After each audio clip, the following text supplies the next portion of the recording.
Sway. Sway. Sway. Sway. In the morning. In the morning. In the morning. Shade 45. Wake your fuck ass up. That crust out your eyes. Shade 45, Sway in the morning. Joe Budden is here. We have Slaughterhouse here, Royce the 5'9", Joel Ortiz, Crooked Eye. We're having technical difficulties with Sway's mic right this second. Heather, what up? What up, family? All right, cool. We're in the building. We live at South by Southwest. We are here at Nice Kicks. Beautiful crowd, beautiful people, nice sneakers, free stuff. It's always great. Joe Budden, he got a radio background, Heather B. Yo, let's say nothing for him. I picked it up. Yeah, he ambidextrous. Joe used to do his own show. You know what I mean? In New York City. Hey, man, to me, there's never been a collective of MCs greater. Right here, ladies and gentlemen, welcome Slaughterhouse to Sway in the morning. Give it up. All right. Thank you, Sway, man. That was a good intro, man. Appreciate that, Royce. Yeah, man. Okay. Hey, Royce, how you been, man? I've been good, man. How you been? I'm good, man. I'm really excited about what's going on with you guys. I know you've been in a studio right now, but but before we get into that, you turn our volume up in my headphones for me, please.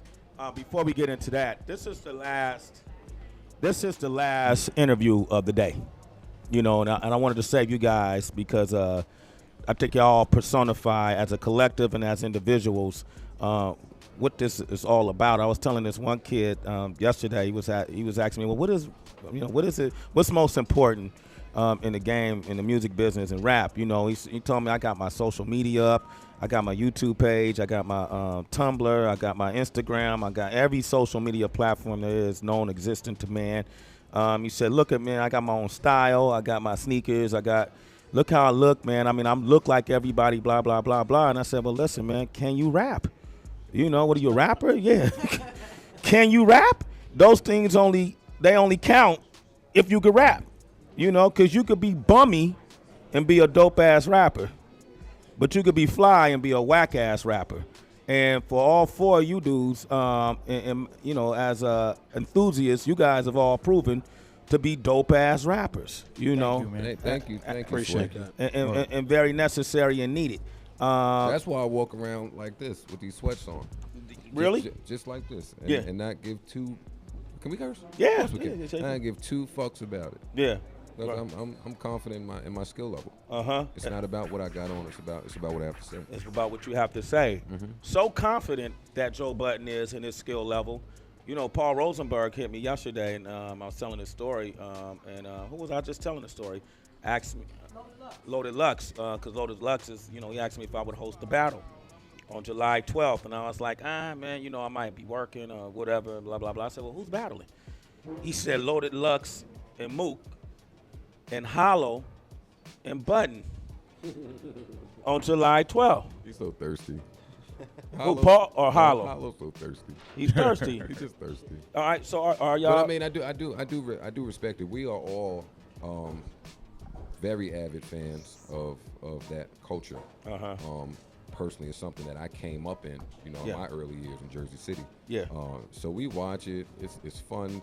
Those guys are great. Like the things they're able to do on stage, we support it, which is why we are, throwing this event July 12th. Yeah.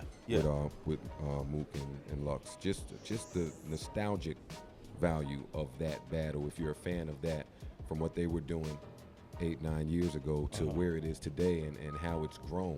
Mm-hmm. So whatever we can do to try to push it around that corner and get it over that hump, we're all for. And what is the battle officially called? Doesn't it have a name to it? Total Slaughter. Total Slaughter, yeah. Right? How close are y'all to finishing the album right now? Well, I mean, we're closer than people think. Obviously we wanted to kind of wait until Marshall was at least a little bit closer to finish with his rollout. Mm-hmm. Shady Records is a pretty self-contained. Like, there's not a whole lot of multitasking, which is a great thing. It's not a whole lot of multitasking. It's kind of like all guns blazing every time something happens. So we all in agreement. We probably need maybe one or two more songs. We got a lot of great stuff that I'm excited about. People hearing. Okay, and Joel, man, every time I see you, man, I feel like you're patiently waiting for something.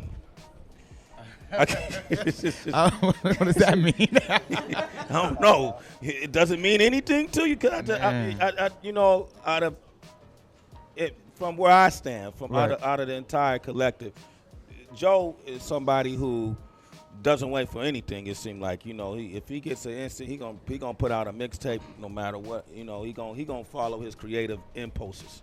Right. You know, the dude, he gonna jump on that show, that TV show. I'm anticipating his own reality show coming soon. I already know the deal, Joe. Yeah, you ain't man. You I see the moves, baby. You know, and you've done things. I mean, what are you doing solely? Man, to be honest with you, like, I have a great album I'm working on. I mean, it's fantastic. It's my third solo album. Yeah. God is good, man. I'm in such a zone. Yeah. You know what I mean, on my solo joint. Like this, you know, this Slaughterhouse thing, getting a chance to be alongside these gentlemen. Yeah. Opened me up to a whole new world. I have a new story to tell. It's just fantastic, man. I've been alongside some great producers. I don't want to talk too much about my stuff because I'm here with the group. Yeah. But yeah, I am patiently waiting because I'm about to burst. Man, talk that shit quick. I mean, damn, they talk about their stuff. They talk about their stuff. No, go ahead. I mean, Cricket's about to talk about his stuff. Hey, I got a list. Yeah. You know. I mean, because I don't have it. I'm still in the creative process. I mean, I don't have any dates for people and stuff like that, so I don't want to be like, you know, just be on the lookout. I'm working on, but I am cooking up a storm, and this is by far my best solo work ever. Where'd you grow up? In Like, Brooklyn, New York, yeah. What part of Brooklyn? I was everywhere in Brooklyn, but I'm from Greenpoint. But I hung out in Bed-Stuy, and I hung out in Crown Heights. I hung out everywhere, East New York. We got a big family. Like, I don't. I'm a only child. Oh, that explains a whole lot, Heather B. Yeah, I'm only child. Yeah, so you're really sensitive. I can fight. But you can fight? Yeah, like really, really well. Like I ain't have nobody. I couldn't call nobody. It's like, let's do it, my nigga. Okay. Like I'm just keeping it 100. Who made you want to rap? I mean, I'm a fan of that 90, that early. I mean, that 90s, MOP, Mobb Deep, you know, Nas, CNN. You know what I'm talking about? The Wu. Yeah. I was raised on all that. I'm running around, and, I'm gonna give it to you. With no trick, just losing my mind and shit like that. Like, just I was raised by, you know, bars. Like, this shit started on the corner. Like, you know what I'm saying? Like, first you start being the nicest dude in your project, and then you represent your project when niggas from the other projects come. This is before Double Time. Yeah. Okay. Oh, really? Yeah. This is before Double Time, pre-Double Time. Okay. Yeah. All right. And then, you know, you get on your 10 speed and you be like, yo, I heard son is nice over there in Brownsville. Like, nah, you can't fuck with me. Let's go over there. We'll play some ball and then rhyme. Like, it's just, I just come from just rhyme. Like you said, like with Shorty Wop, yo, I look the part, I do all this, but can you rhyme? Yeah. I grew up having a rhyme, like, you know what I'm saying? Where if you stood around 8 other dudes, you wanted to have the best verse. That's what you took pride in. And if you feel somebody one-upped you, you went upstairs and you wrote again. Yeah. Like, damn, that's how he felt? Yeah. You know what I'm saying? So that's what I'm a fan of. You know what I like about Royce, too? Royce is always, and Joe has this, too. They walk around like no matter who they're next to, you can't fuck with me. You know what I mean? You know, Royce has that kind of air about himself. Royce do that. Doesn't he do that? Yeah, Royce do that. Yeah, you know, it's just like a silent. I know you selling the most records right now, and I see your video everywhere. And sure, the tour sold out, but you can't fuck with me. You know, which is. But Royce is. I've always like, even when you early days Wake Up Show, coming on the Wake Up Show. I always, to me, that's the heart of an MC. This is what I love about you guys. Is you seem like no matter what you do on the side, you're motivated by the right reasons, you know, and I think that's why it's a lot of us dudes, I don't care how old you are, man, there's some common denominators in this shit, you know, people are motivated by the right reasons, you know, and sure, I've been in the game 20 years plus, you know, and I could recognize that from the early days when we first came on the Wake Up Show, and it was dudes like, you know, when Nas first came on the show, we damn near fainted. You know what I mean?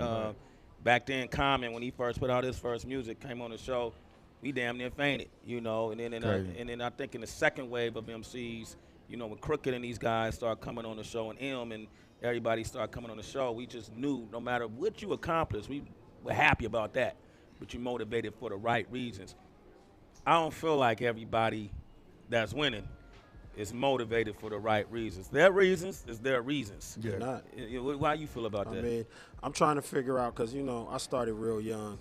You know what I mean? Like, I was in the studio at 8 years old. My mom was a music head. Yeah. So when I told her I wanted to rap, she put me in as a kid. So I feel like I grew up with the old school, too. Like, you know what I'm saying? Because I was listening to BDP, and I was listening to Rakim and Cool G and Public Enemy and, you know what I'm saying, NWA. And I'm trying to feel like I'm not getting old. Like, it's like, you know, when I was young, I had this cousin, Big Doc. You know what I'm saying? Big Doc used to come through. He was a gangbanger. You know, he was the product of the 80s, Bloods and Crips. You know, starch his dickies up religiously. You know what I mean? Yeah. Tie his chucks up. Yeah, they could stand by their goddamn self. Jump inside his old school. You know what I mean? Trues and Vols and his shit. You know, 38 with the fucking duct tape around the handle type shit. And jump in the car with him, and he taking me to elementary and shit, and he just playing Keith Sweat. There's a ride in a wrong way to love somebody. And I'm like, man, play some motherfucking, check out my melody. I just heard this shit when I was, you know what I'm saying? He like, man, that shit is cool. This the shit right here. You know what I'm saying? And now I'm starting to feel like that. You know what I'm saying? Like, man, that shit is cool, but that ready to die shit. You know what I'm saying? That Makaveli shit was the shit. You know what I'm saying? So I'm like in a blurred location, like, man, am I getting like Big Doc around this motherfucker? You know what I'm saying? Not to interrupt you, but there's this like this whole wave of young women in New York, 20, 21, 22. And if you play something like that, like a Makaveli, like you gotta really think these kids were, what were they? 11? They were sperm. 8? 7? They don't know nothing about any of this. Like it's sad almost. But see, we dug in the crates though. Like, wait a minute, what Just Ice talk about going way back? Let me go see what he talking about. What X-Clan? You know, we dug and we went before. You know, now it's even easier. Google that shit. No. You say that, but it's not, because now we are in the information age and the technology age where things are happening so rapidly that you're just worried about staying current. Like you're not digging for, you don't know all Glock's damn. They don't know it. Like they're not going back to do the homework. I don't know what I ain't giving them no breaks. I'm not playing no old records for no 21-year-old girls anyway. You're not? Nah. You hanging out with 21-year-old girls? I'm not doing anything with any 21-year-old, man. Like, I just want to get to the bottom of that. I'm be like, yo, man, you young, you look fly, man. Check Chill, this, Reg. check this big out. Yeah. This is what I want to do, man. I want to open up the phone lines, take some calls, because what we're talking about is history. You got a lot of people who are scared to talk about history. Word. Because of what Joe said. They want to stay current, and they don't want to act like they know it because they don't want the history stigma to be put on them. But I say to you, I am history. Word. Okay? And I am relevant. Y'all history and you relevant. And if we don't respect those building blocks that got us here today, we won't have no foundation. None. It's important to know the history the same way. If I talk to this group in 1975, they're out of the UK. They just performed on the MTV Woodies. Or if I talk to Imagine Dragons, or if I talk to rock groups, oh man, they praise the history. They respect the history, and they know it's the history that gave them the ability to do what they do. That's why I'm discussing history. Because if we don't, then it gets lost. And then years down the line, people forget what Slaughterhouse did. Right. You know what I mean? People forget what Eminem has done. That's why you can see them young kids, 17, 18, 19 years old, still going to check U2 on tour. Ain't nobody saying that dude is 58. No one gives a shit. Yeah. It's just, oh shit. Well, that's it. That's why people like Joey Badass is kind of special, because they're doing that type of research and you can hear it in the music. You know what I'm saying? So I mean, that's what the conquerors do. First thing they do when they conquer something, they get rid of any remnants of the history of the people that they conquer. That's a good point. You feel me? So we can't let that happen to hip hop. We Floyd Mayweather of boxing. Oh yeah. Still the best and been doing it the longest. And got more of the best to come. Slaughterhouse is here, man. I'm going to go ahead and put it out there. We got a lot of callers on the line. We're going to get a Slaughterhouse cipher, man. Let's play a song, OQ, and we're gonna come back, and I'm gonna ask these dudes to give us a cipher, and however they answer, Heather B, is however they answer. All right? Sway son. Why are we not surprised? Okay? Sway in the morning, shade 4-5. Hit line 5 and get Brad for me. Hello? Brad, can you hear me? Yep. Yeah, what's Brad, going on, you bro? Hey, What's up, actually, you were talking about history, man, and, I wanted to ask Royce a question. What do you feel about Death is Certain? And, I consider that one of his best albums, but I was wondering how he feels now, being back in with Em and everybody, as opposed to that record, like how he feels about it now, looking back on it. I just heard the second half of the question. I'm sorry. How do I feel about Death is Certain now? Yeah, like looking back on it now with the change and everything that's going on, I'm very fucking happy to see you doing what you're doing. I was wondering, how do you feel about it now, looking back on it? Like, is it a positive look on it, or is it like, you kind of feel, a little off about it or now or whatever?